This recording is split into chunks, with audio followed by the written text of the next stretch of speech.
Book of Heaven, Volume 29, Part 14. September 16th, 1931. Admirable Effects of the Light of the Divine Will. How Heaven opens itself over operative souls. How our acts are like many blowings of breath that make good mature.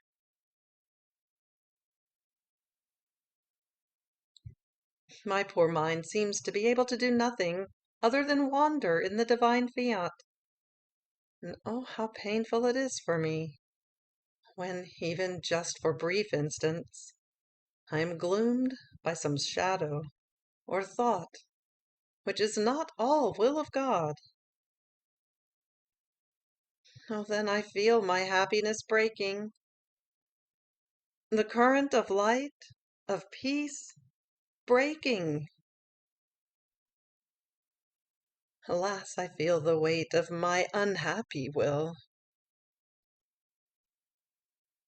On the other hand, if nothing which is not will of God enters into me, I feel happy.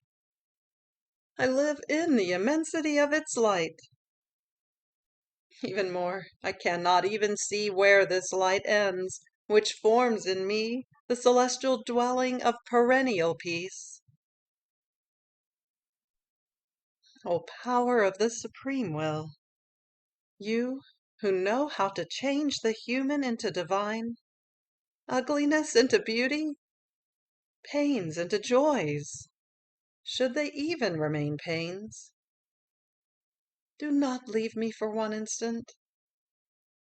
Let your arms of light hold me so tightly that all other things, dispelled by your light, may not dare to molest me and to break my happiness. But while I was thinking of this, my sweet Jesus, as though wanting to approve and confirm what I was thinking, told me, "My daughter, how beautiful is my divine will, isn't it? Ah, it alone is the bearer of true happiness, and of the greatest fortune to the poor creature, who by doing her will does nothing other than break her own happiness, break the current of the light, and change her fortune into the greatest misfortune.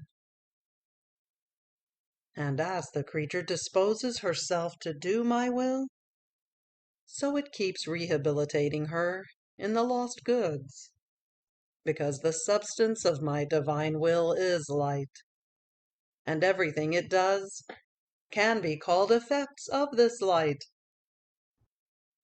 So, for one who lets herself be dominated by it, one shall be the act. But as the substance of light which it possesses, she shall feel its many effects, which it will produce as the effect of its light. The works, the steps, the word, the thoughts, the heartbeat of my will in the creature. Therefore she can say, I am a single act of supreme will. Everything else is nothing other than the effects of its light. The effects of this light are admirable. They take on all resemblances, all forms of works, of steps, of words, of pains, of prayers, of tears, but all animated by the light, forming such variety of beauties that your Jesus remains enraptured. Just like the sun, which animates everything with its light, but does not destroy or change things. Rather, it places from its own, and communicates the variety of colors, the diversity of sweetnesses, making them acquire a virtue and a beauty which they did not possess. So my divine will is, without destroying anything of what the creature does, On the contrary, it animates them with its light. It embellishes them and communicates to them its divine power. After this, I continued my abandonment in the divine fiat by following its acts, and my beloved Jesus added, "My daughter, each good comes out of God matured, and this maturation is formed between God and the soul. See, by doing your acts, you expose yourself to the rays of the divine sun, and as you undergo the heat and the light, your acts do not remain arid, insipid, but matured, and you, together with them, remain matured in the love, in the divine knowledges, in everything you do. And I, seeing you matured in those acts, prepare in me other love to give you, and other truths to tell you. And since of everything that comes out of me, nothing is sterile, but everything is fecund and well matured in the living flame of my love, you receive the virtue of forming new maturations in yourself. This is why many times I am waiting for the completion of your acts, to give you the surprise of letting you know other truths. These, like many blowings of light and of heat, finish maturing in your soul the goods and the truths that your Jesus has communicated to you. See then the necessity of your acts, in order to dispose yourself to receive other knowledges on my divine fiat, and to let me find in you the continuation of your acts, in order to render them mature. Otherwise, what could I do?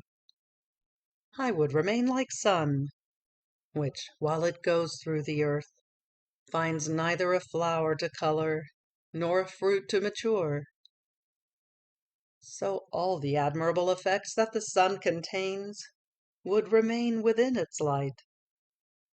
The earth would receive nothing. Therefore, heaven opens itself over operative souls, the miraculous force of the light of my divine volition, not over idle souls, but over those who work, who sacrifice, who love, who have always something to do for me. Even more, you must know that the beatitudes of heaven pour themselves over the earth, and go to place themselves in the soul who lives and operates in my will, because they do not want to leave her without the celestial joys and happinesses, while she forms a single will with heaven. However, while the blessed swim in the divine joys, they acquire nothing of merit. On the other hand, with the pilgrim soul, they not only make her happy, but add the merit, because for one who does my will upon earth, everything is meritorious. The word, the prayer, the breath, and even the joys convert into merit and into new gains. Fiat. September 21st, 1931. How the divine will forms the day in the act of the creature, and how, by doing her will, she forms the way out, the doleful steps, the night of the vigils.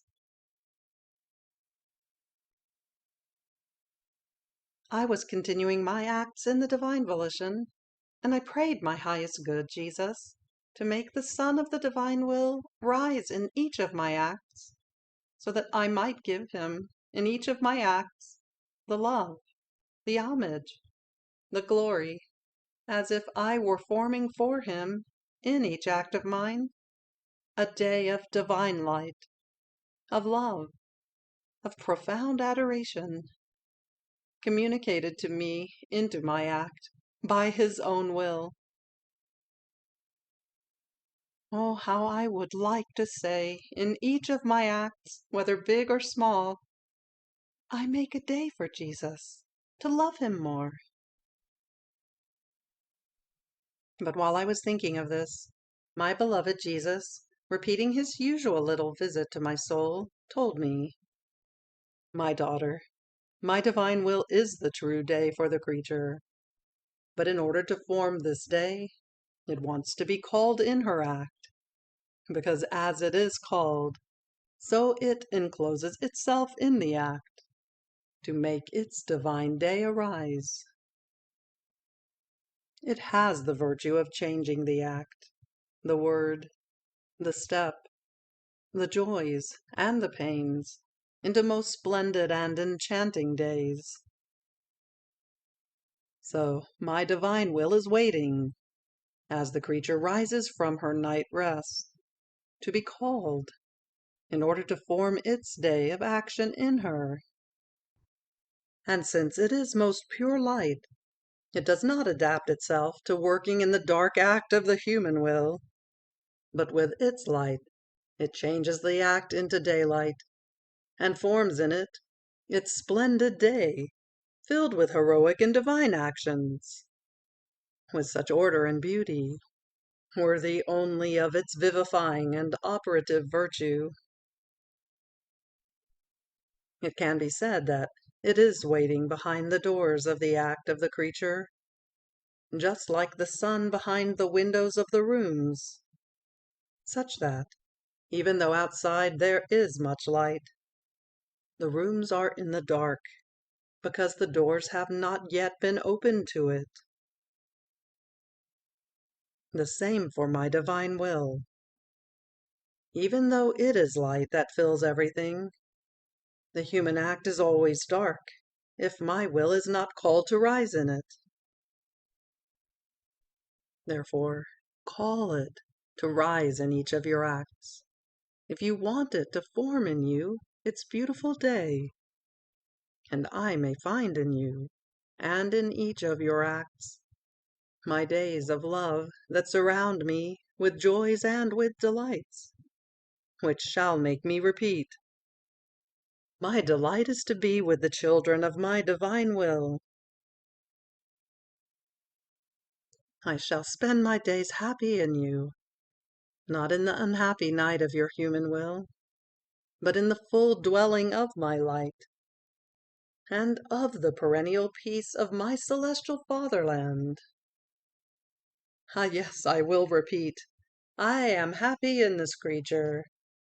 I hear in her the echo of my day spent down here on earth, and the echo of my day that I do in my prison in the sacrament of love, all packed with my divine will.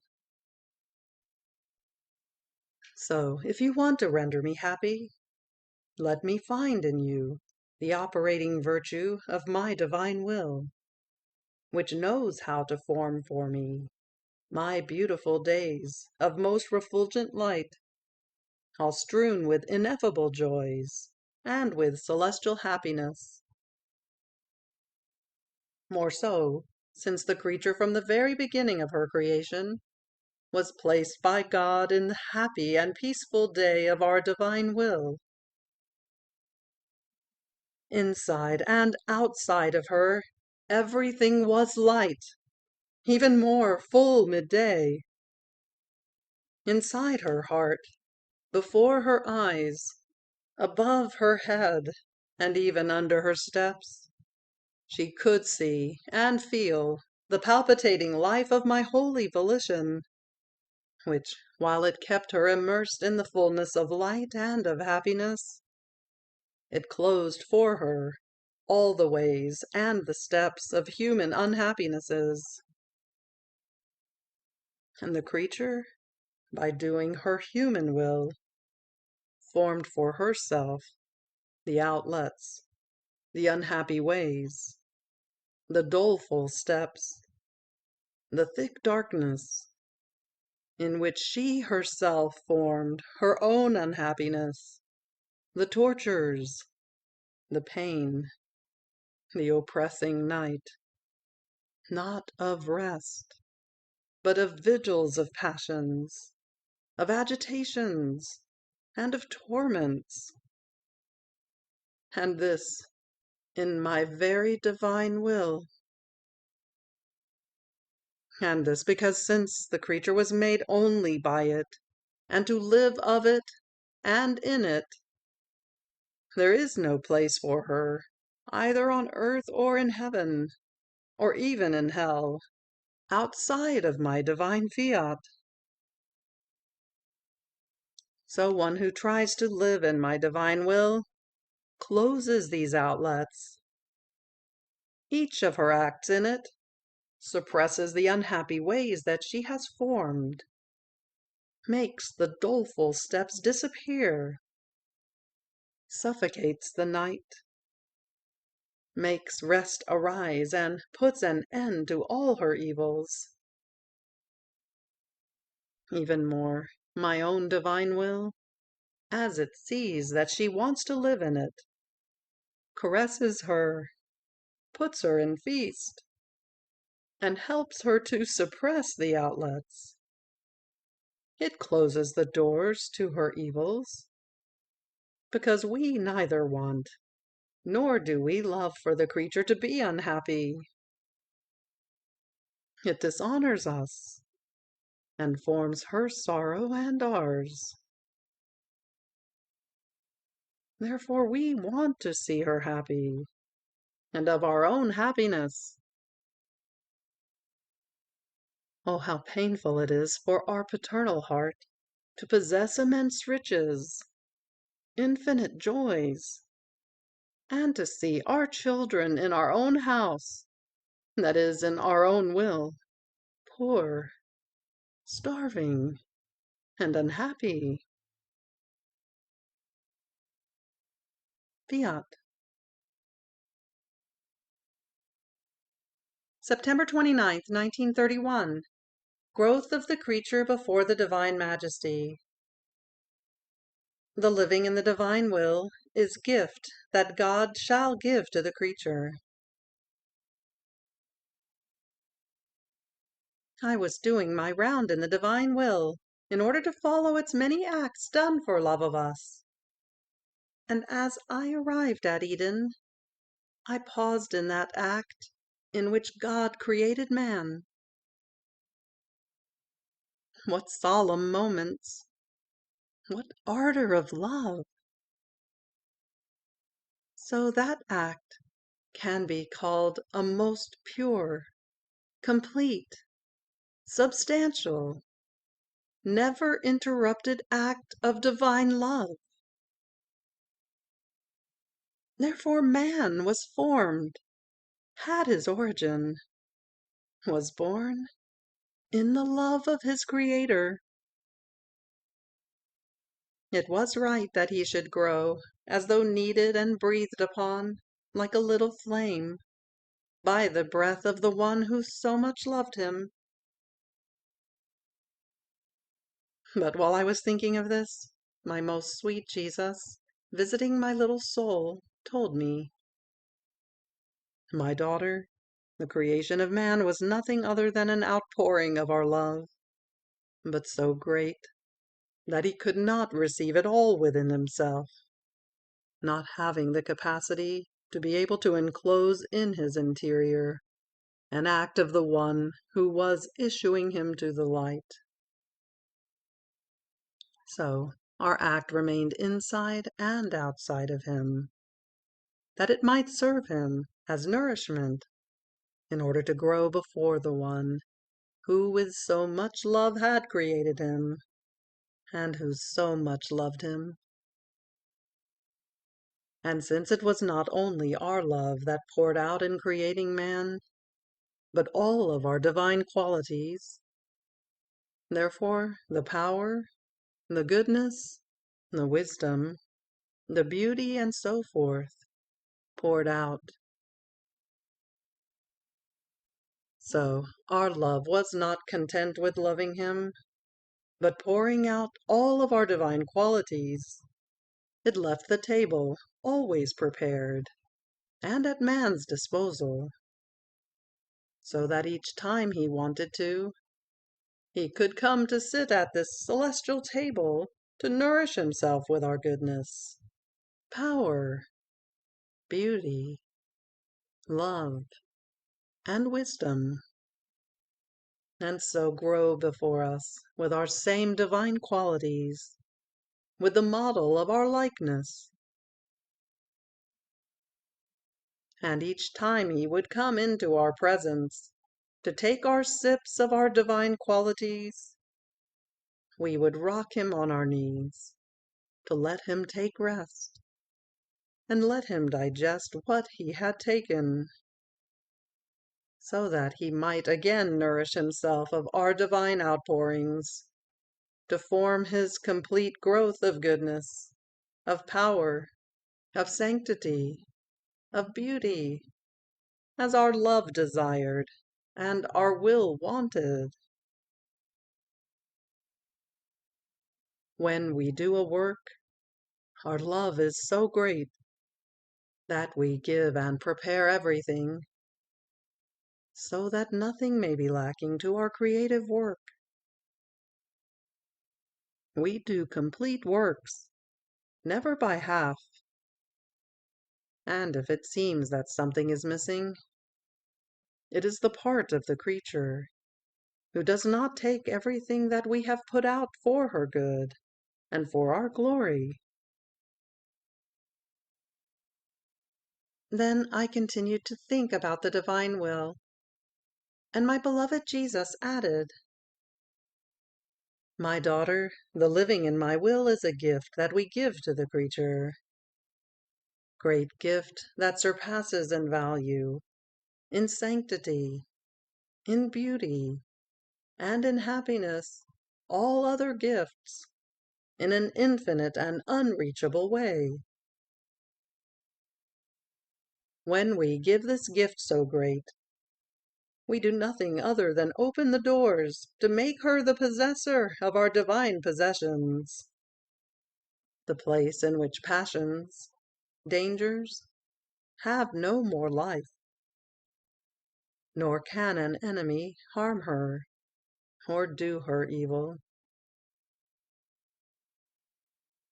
This gift confirms the creature in good, in love, in the very life of her Creator. And the Creator remains confirmed in the creature. Therefore, the inseparability takes place between one and the other. With this gift, the creature will feel her lot changed, from poor to rich, from ill to perfectly healed, from unhappy. She will feel that all things change for her into happiness. To live in our will as gift greatly differs from doing it. The first is prize, and our decision to win the creature with an invincible and irresistible force. To fill the human will with our own in a sensible way, in a way that she will touch with her own hand and with clarity the great good that comes to her, such that only someone who is insane would flee from such a great good. In fact, for as long as the soul is a pilgrim one, the doors do not close behind the gift, but remain open, so that freely, not being forced, she may live in our gift. More so, since our will shall not give this gift by necessity, but because it loves her, and it is fully her own. On the other hand, to do our will is not prize, but duty and necessity, to which, willingly or unwillingly, she must submit. And the things that are done out of duty and out of necessity, if they can be shunned, are shunned, because in them does not enter the spontaneous love that makes one love and recognize our will as worthy of being loved and known. The necessity hides its good, which it contains, and makes one feel the weight of the sacrifice and of the duty. On the other hand, the living in our will is not sacrifice, but conquest. It is not duty, but love. She feels in our gift her own self dissolved within it, and she loves it not only as our will, but also because it is exclusively hers. And by not giving it the first place, the regime, the dominion, she would not love herself. Now, my daughter, this is what we want to give to creatures, our will as gift, because by looking at it and possessing it as one's own thing, it shall be easy to let it form its kingdom. This gift was given to man in Eden, and ungrateful he rejected it back to us. But we did not change our will. We kept it reserved. And what one rejects, with more surprising graces, we keep prepared to give it to others. Nor do we care about the time, because centuries for us are like one single point. However, great preparations are needed on the part of creatures to know the great good of the gift in order to long for it. But the time shall come when our will shall be possessed as gift by the creature. Fiat. October 4th, 1931. How doubts, fears, are wounds to love. The divine will is one single act, the greatest of marvels, the night and the day of the soul. I felt oppressed because of the privations of my sweet Jesus. Piercing nail, which no one can remove or soothe, to give a little relief to such a great martyrdom.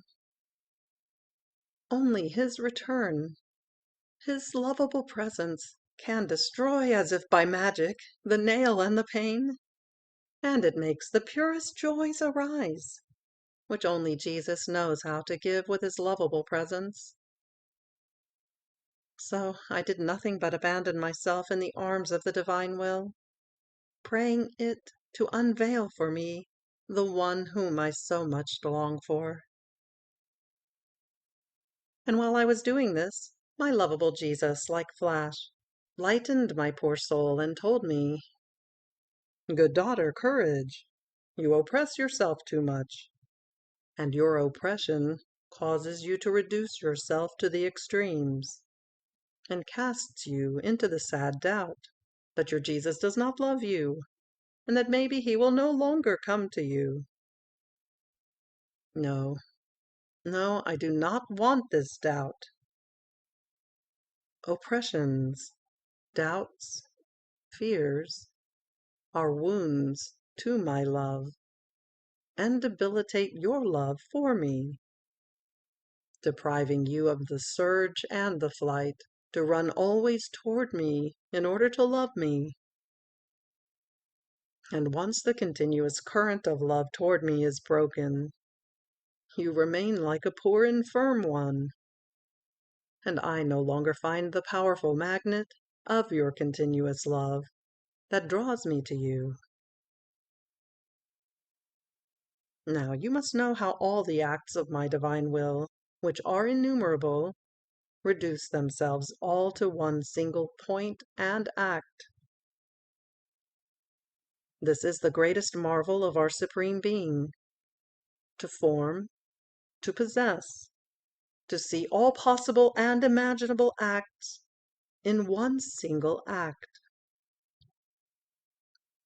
In the same way, all the acts done by the creature in our will reduce themselves to one single act. Now, in order to have the virtue of enclosing all acts within one single act, she must form and possess within herself the continuous love, my perennial will, which shall give origin to all the acts, and shall make them start from within the virtue of one single act.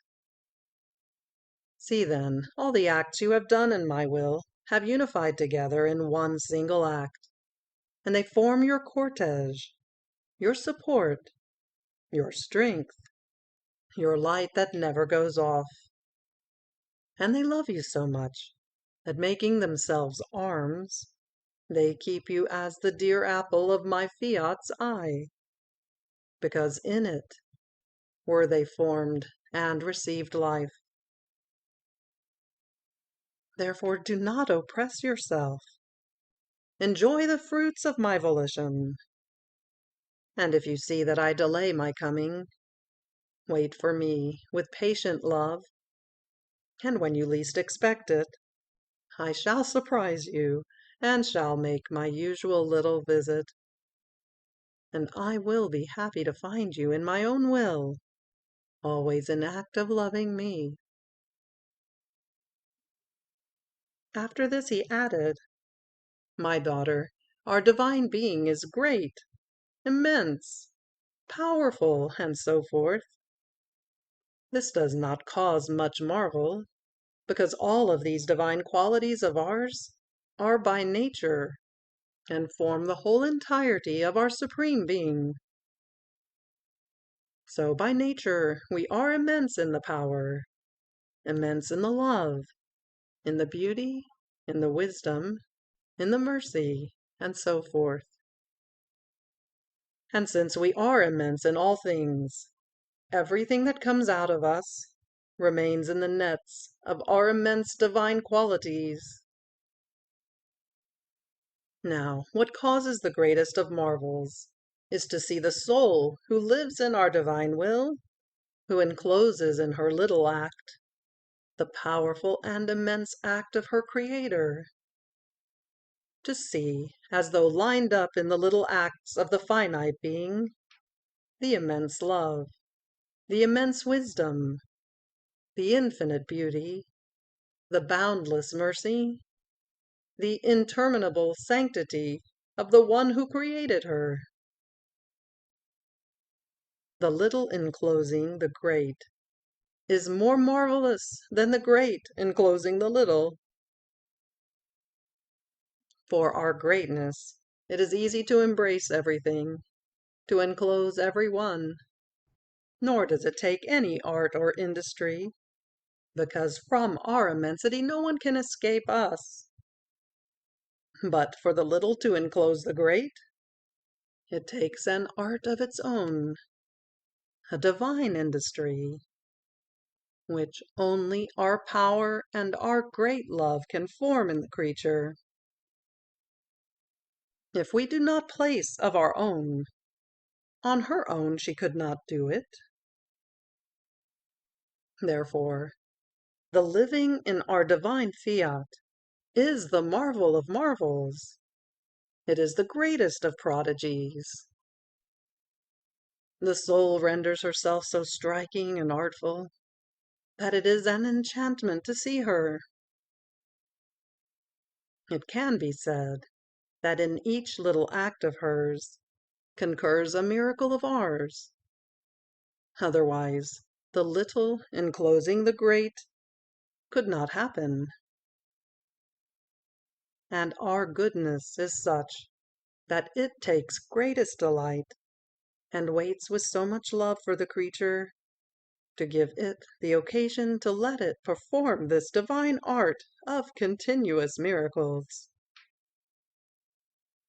Therefore, may you take to heart the living in our will more than anything.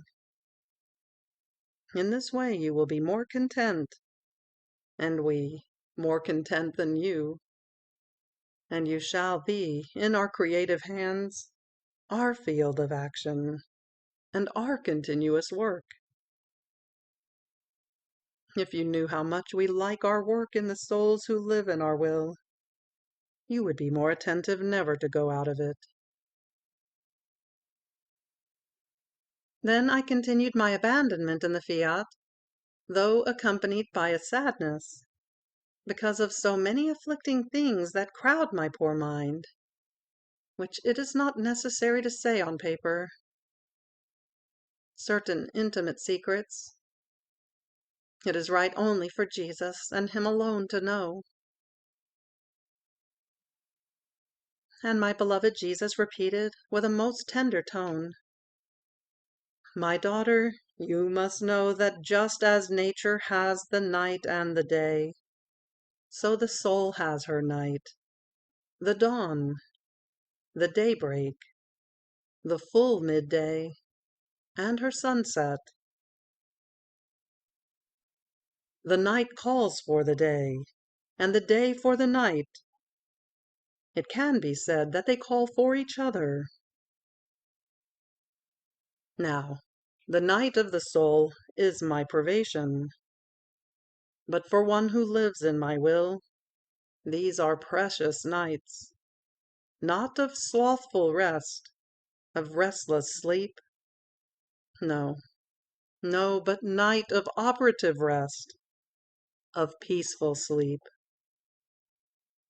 In fact, as she sees the night coming, she abandons herself in my arms, to lean her tired head upon my divine heart, and to hear my heartbeats, so as to draw new love during her sleep, and say to me while sleeping, I love you, oh my Jesus. The sleep of one who loves me and lives in my will is like the sleep of a little girl, who, as she feels her eyes closing for sleep, half asleep calls, Mamma, Mamma, for she wants her arms and her maternal breast in order to sleep. So much so that as soon as the tiny little one wakes up, the first word is Mamma. The first smile, the first gaze is for her Mamma. Such is the soul who lives in my will. She is the tiny little girl who, as the night comes, looks for the one whom she loves, to draw new strength and new love in order to love me more. And oh, how beautiful it is to see her seeking, desiring, longing for Jesus in her sleep.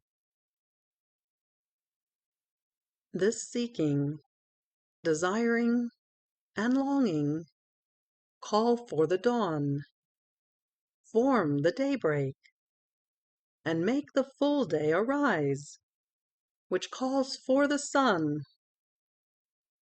And I rise and form the course of the day and its full midday. But you know, my daughter, that here on earth things alternate. Only in heaven it is always full daylight, because my presence is perennial amid the blessed. So, as you see that I am about to leave you, but do you know where I stay? Inside of you. After having instructed your soul, giving you my lessons before the light of my presence, so that you might comprehend them well, and they might serve you as food and as work during the day, I withdraw and form the sunset. And hidden within you during the short night, I make myself actor and spectator of all your acts. And while for you it seems night time, for me it is the most beautiful rest, since, after I have spoken to you, I take rest in my own word, and the acts that you do serve me as lullabies, as refreshment, as defense, and as sweet cooling for my ardors of love. Therefore let me do. I know when the night or the day are necessary for you and for me, in your soul. What I want is perennial peace in you, that I may carry out what I want. If you are not at peace, I feel molested in my work, and with difficulty, not with ease, I go along carrying out my designs. Fiat. You have reached the end of the Book of Heaven, Volume 29, Part 14. Fiat.